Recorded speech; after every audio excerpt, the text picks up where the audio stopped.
Hello and welcome back to the Best Travel channel. Today I am in Penrith, which is in Cumbria, and the very famous and very scenic Lake District. Although to be honest, I'm very impressed by its peaks, having seen it on the way on the train. You're probably wondering why I'm sat in a field full of cow poo and wasps.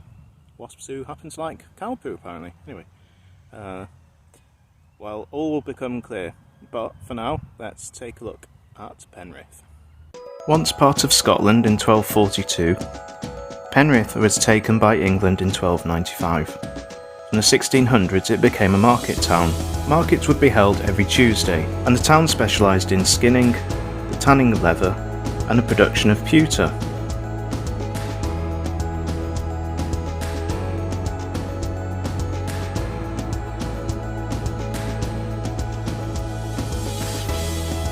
In the 1860s, this town clock was built in honour of Philip Musgrave. The Musgrave family were royalist barons since the times of the Stuart kings and queens. You'll notice a running theme in northern England, and that is its castles. Cumbria is next to the Scottish border, and as you know from my other videos, Scottish attacks weren't uncommon. Penrith Castle was constructed at the end of the 14th century out of a material called New Red Sandstone, and was owned by Richard Neville, the 5th Earl of Salisbury, who sided with the House of York during the Wars of the Roses. He died in the unsuccessful Battle of Wakefield, meeting a very gruesome end indeed.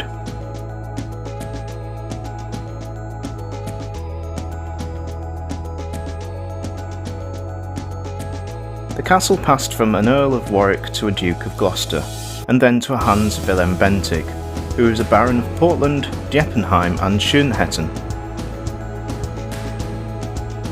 Hans Willem, then a 20-something-year-old, nursed the future King William III of England, who had contracted smallpox as a 3-year-old boy.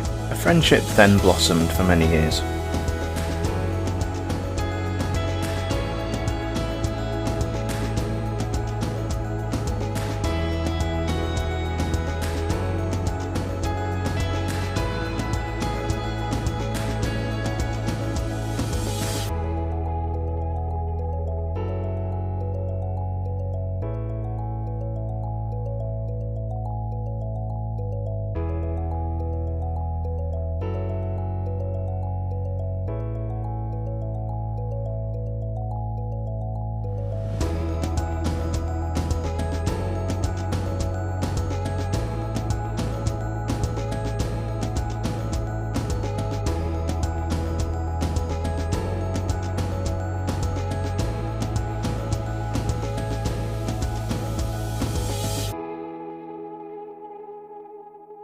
If you're eagle-eyed, you might see this stone construction on Bridge Lane. It's near some assisting living houses. This is called a plague stone, and was possibly once a base of a cross. Here you can see a dip has been hollowed out.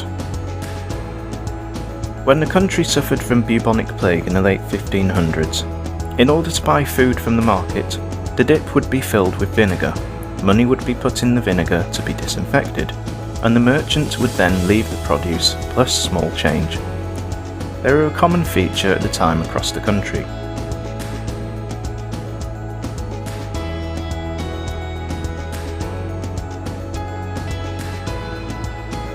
I paid the merchant for a sandwich, but apparently they were out of stock, so they substituted it with a similar item. It'll do.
Near the settlement of Broome stands Maybury Henge. It is roughly 3,000 to 4,000 years old. Nearby excavations that unearthed axes from the Neolithic period suggested this area may have been a trade centre, with axes being made in the Great Langdale Valley. A smaller henge called King Arthur's Round Table is nearby.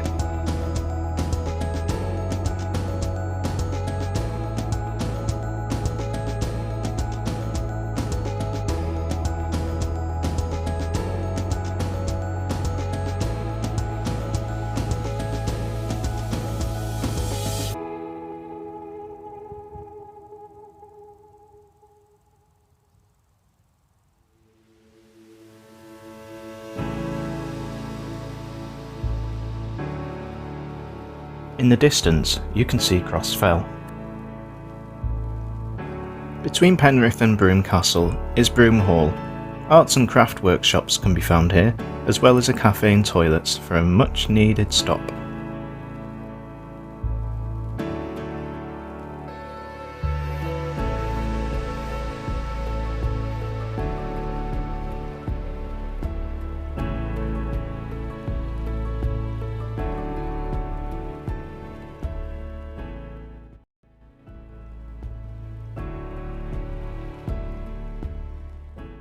So my last stop is Broome Castle, and if you come in here by foot like I did, you will be going along a fairly narrow country B road, which doesn't have a lot of room to walk on, so just be careful with that.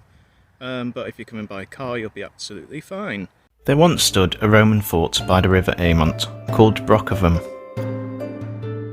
Some of its stones were used to construct Broome Castle, just under 1,200 years later for the Anglo-Norman Sheriff of Cumberland, Robert de Vipon.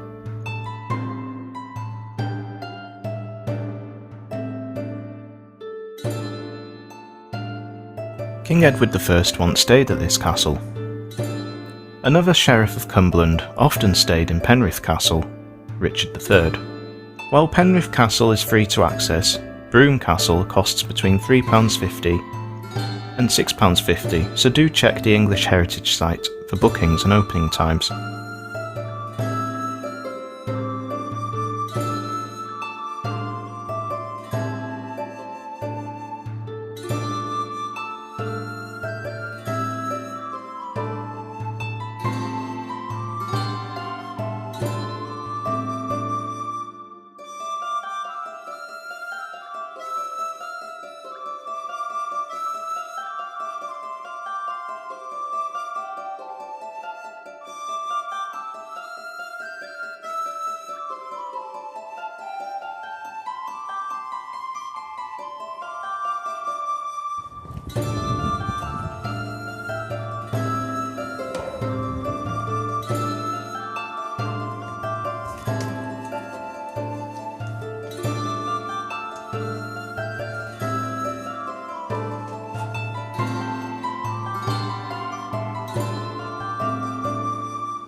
At the top of the keep are remains of a chapel, ecclesiastical stonework, and what appears to have been a dip made to hold holy water can still be seen.